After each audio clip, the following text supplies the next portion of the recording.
Hey y'all, it's Andrea over at Sewspire.com, and I am here today to show you how to sew this gorgeous shoulder bag. There are hidden pockets on the exterior. We have 3 on this side and 2 on this side. We have a nice wide thick strap, feet on the bottom of this beautiful bag, a recessed zipper closure, and then there are 6 more pockets on the inside. The finished measurements for this bag are 13 inches across the base, 11 inches tall, and 4 inches deep. So I want to say thank you to my friend Jennifer over at Stitched Chic. She donated 3 yards of material for this project. There were a few remnants left over that I'll save for another smaller project. And then in addition to that, Jennifer was so kind to create a fat quarter bundle of all of those same prints for me to give away in this week's Happy Mail drawing. So a huge thank you to Jennifer for being the sponsor of this week's material.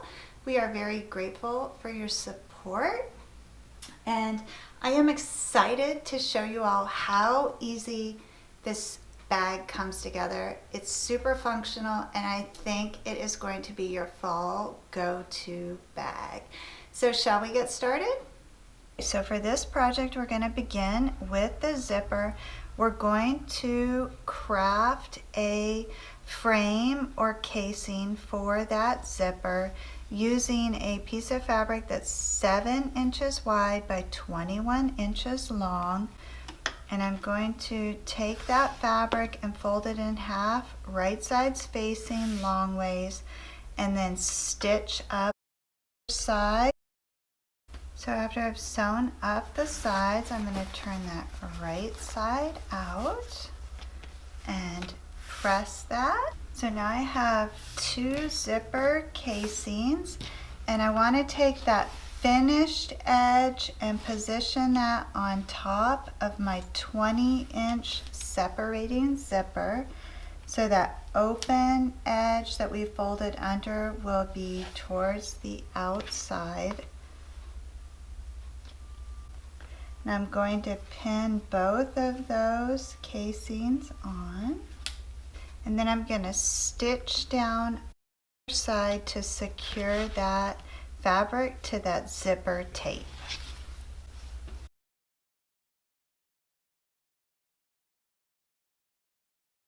I have attached the zipper to my fabric casing, and then I always like to just check and make sure that the zipper operates nicely, which it does. So I'm going to go ahead and set this aside for the time being. Now we're going to craft the handle and the little tabs, which I'm going to attach the handle to. So this strap is nice and wide and has a fairly short drop on it. It's designed to be a shoulder bag. So the strap itself measures 8 inches wide by 30 inches long. I have a 4-inch strip of Pellon 809 in there, and I cut that a little bit shorter so I don't have a bunch of bulk at the ends. You're going to fold your strap in half, press, open that up, and bring those outer edges inward to meet on that center press line. Press again and fold that over to fashion the strap. Go ahead and stitch down both sides, and then I come back in with another row of stitching on.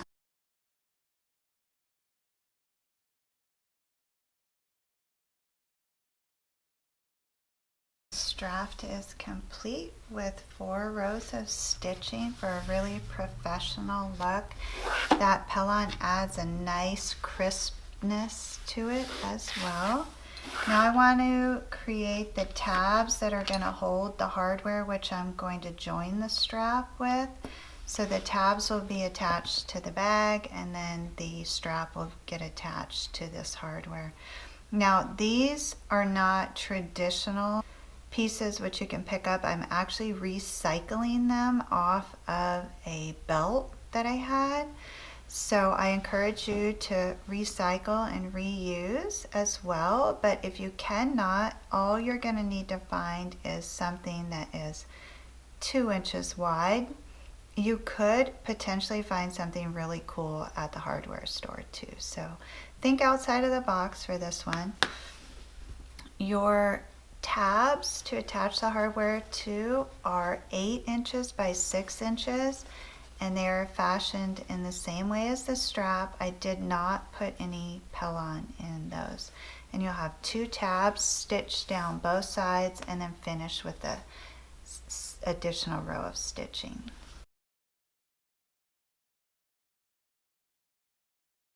Then I have 2 tabs, and I want to take those and feed them onto one end of that hardware and then stitch across the bottom to secure. Repeat that for the other side. And then I'm going to take my strap and attach that to the other side. And I just want to fold that fabric over a 1/2 inch and then fold that up again and stitch twice across there to secure. I'm going to repeat that process for the other side.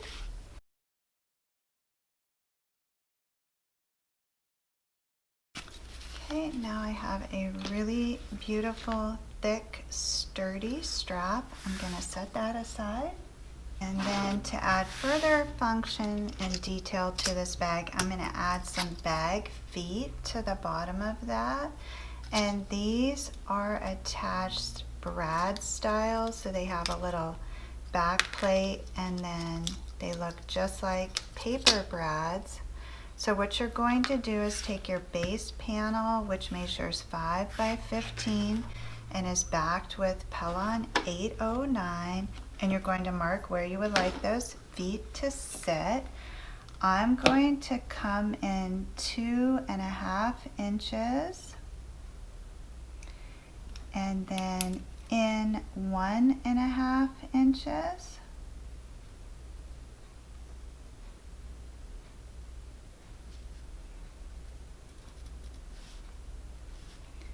And put 2 little dots there, and I'm going to do the same thing on this side here.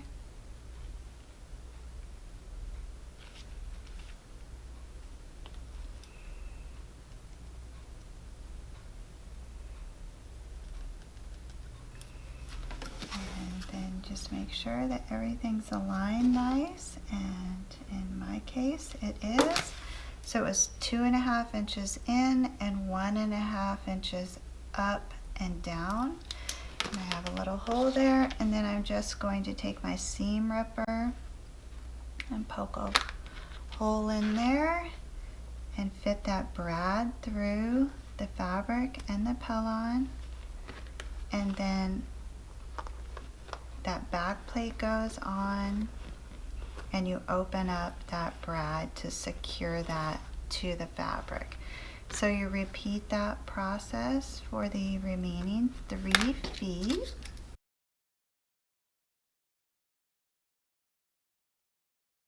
And now I have my bag feet attached to that base. I'm going to set that aside. Now I want to begin crafting the exterior. So what I did is I took 2 8-inch wide by 15-inch tall cuts of fabric, and I stitched those together, pressed those seams over, and then I attached a piece of Pellon 809 to the back there. And this panel, if you use a 3/8 of an inch seam allowance, is going to measure 15.25 inches wide, which is exactly 1/4 inch larger than everything else. So if you really must, you can trim that down. I'm just going to capture that excess in the seam allowance. So here, ideally you'd have a 15 by 15 inch panel. Mine is 15 1/4 by 15.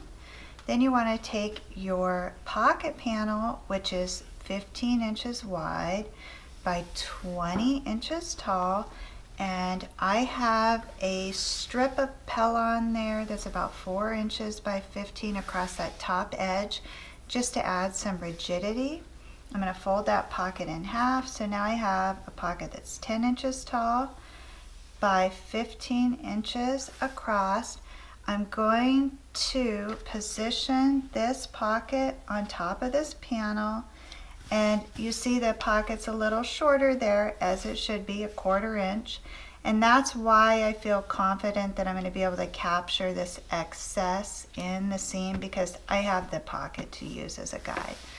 So what I want to do now that's a little different than what I normally do with the pockets is, I don't want to see any stitch lines on the exterior of this. So I'm going to just peel up this top layer of the pocket, and I'm going to divide my pocket here, and I want a little shallow center foam pocket, so I'm going to stitch down here and then across here, and then I will fold that top panel over, and those interior pocket divisions will be hidden. Okay, now when I fold back down that top panel there of the pocket, you cannot tell that this is a 3-way divided pocket, but in fact it is. Okay, so I want to repeat that process for the other side.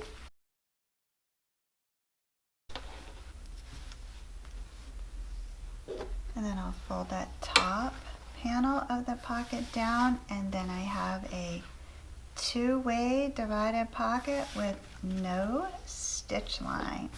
Okay, so now I want to take my side panels, which are 5 inches by 15 inches, and position those right sides facing.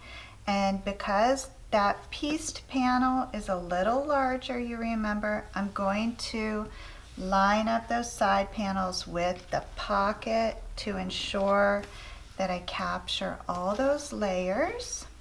And this is my Sewspire T method of construction we're going to use.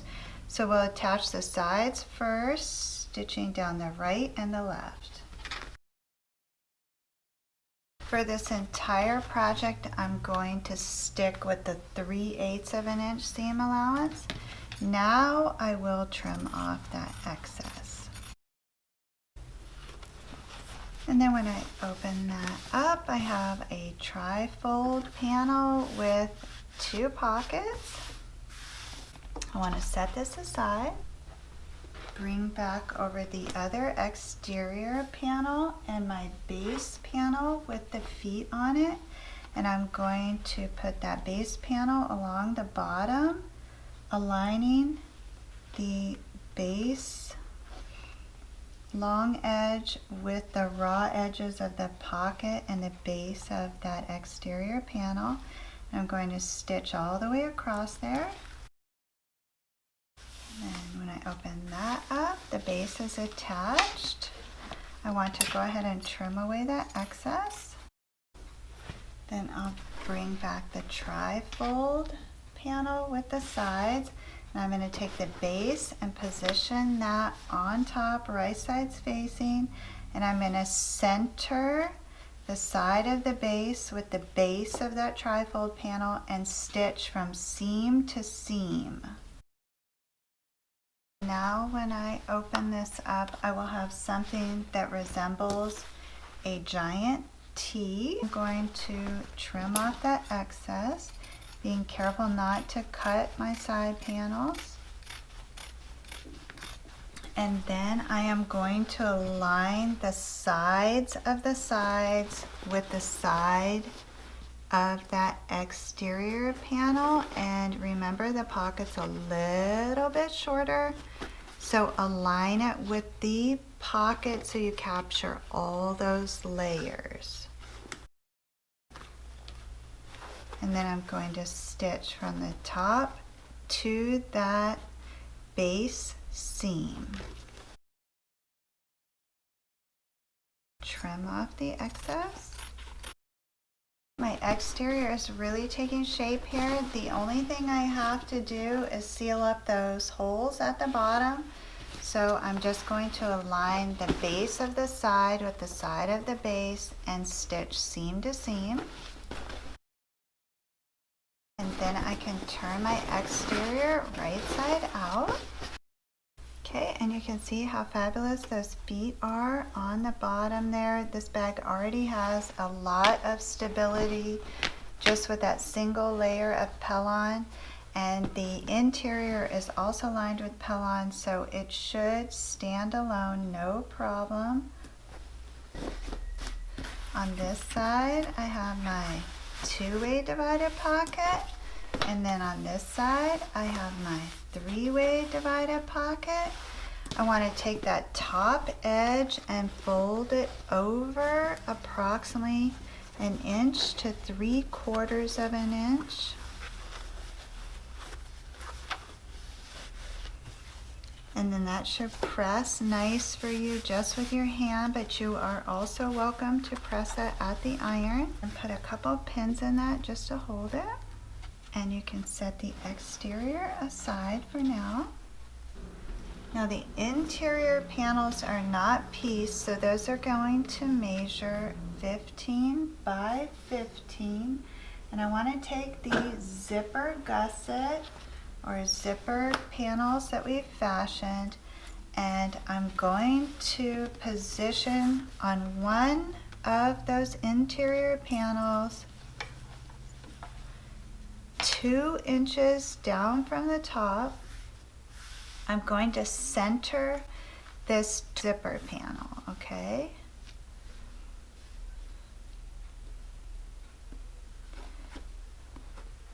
Now you can see that the zipper is bigger than the interior panels. So I want to attach that zipper just across that top edge, okay? Right here, right across that top edge, and I want to stop short 1 inch from each side. So I'm going to mark that with a pin.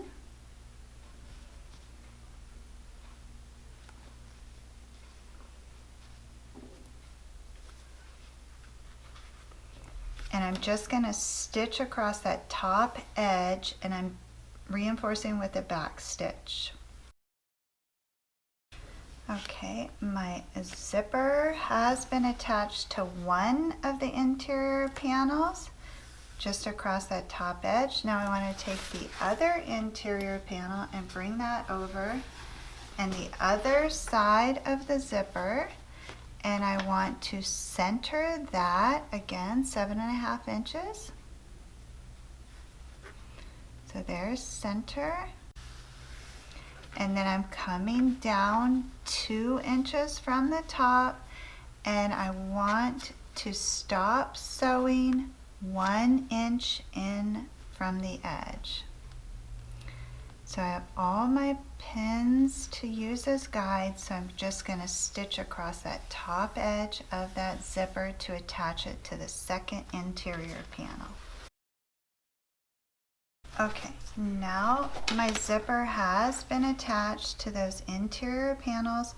Because this is a separating zipper, I have the luxury of separating it so I can work with these panels independently now, which will be much easier. So I still have a hole here in the top of the zipper gusset, so I want to put this up on the machine and close that up and just meet up with that where that stitch line stops short. I do not want to attach it to the fabric though. So I'm just working with the zipper casing there. I'm going to fold that fabric back and just stitch up those ends, and there are 4 of them.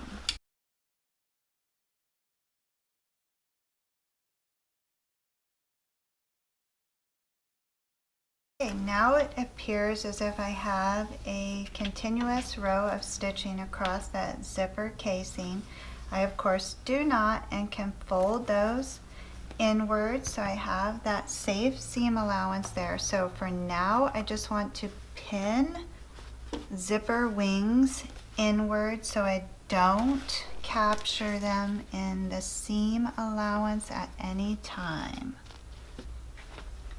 And now, working one panel at a time, I'm going to attach some interior pockets. The interior pockets are 18 inches tall by 15 inches wide, and I took those panels and folded them in half, and then took that top folded edge and pressed it over 3/4 of an inch to create a lip, and I'm going to stitch that lip down. And you'll repeat that process so you have 2 pockets. I want to divide this particular pocket into thirds, and I think I'm going to divide the second pocket panel into thirds as well. So I'll stitch 2 rows of stitching to secure that pocket to this interior panel. And then I will repeat that exact same process for the other interior panel. And then, using the T method that we used to construct the exterior, we are going to use that same method for the interior. I'm going to attach my side panels, stitch down the sides. I'm taking extreme care not to capture any of that zipper gusset, okay? So that's why it's pinned back. We have 1 inch of clearance, which should be more than enough since we're using 3/8 of an inch seam allowance. So I'll stitch down the sides, and then I want to attach the base to the base at the same time.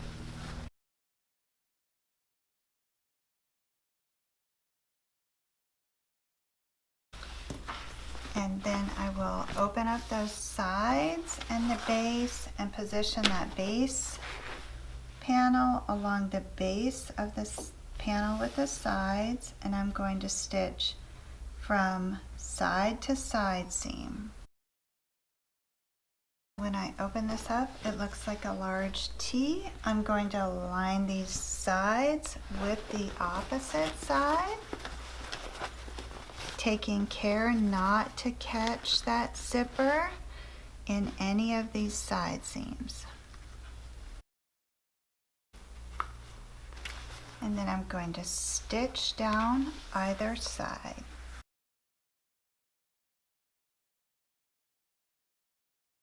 And then the last thing that I have to do is close up those bottom holes, and that's just aligning the base of the side with the side of the base and stitching seam to seam. Alright, and now my interior is done. It's nice and rigid and stable.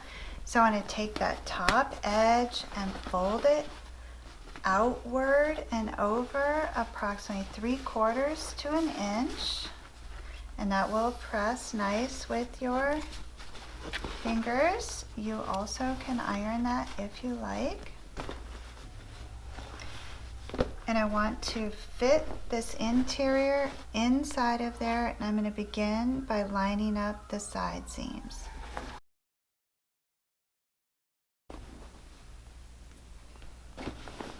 My interior fits perfectly inside of there, and as promised, this bag stands alone. You can hear those feet touching on the bottom, which is going to be really nice. And I now just have to insert those handle tabs in between the interior and exterior layers, and then pin those back in place and stitch all the way around the top perimeter of this bag. So my handle is pinned in place, and now I'm going to remove the machine deck and bring this bag up onto the deck of the machine. I like to start at the handle, I'm just going to move all the way around the perimeter of that bag, taking time to reinforce the handle.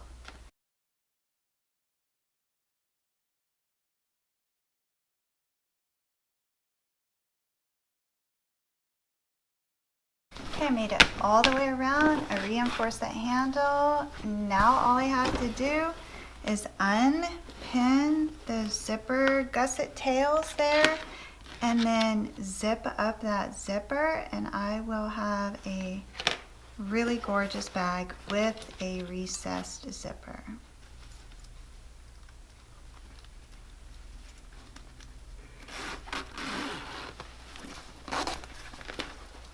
And then you can wear your tails hanging out, or I personally like to tuck them in and under. And then that adds an additional layer of security because you can tuck that zipper pull under, so no one can get inside of that bag. And our bag is done. We have 5 exterior pockets and 6 interior pockets.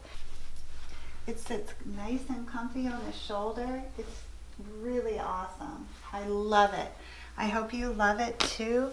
I want to thank Jennifer for sending over this gorgeous fabric. I am going to keep this bag as a treasure for myself, but she has also donated 6 fat quarters for us to give away in this week's Happy Mail drawing. So there is still time for you to enter. The link is in the notes.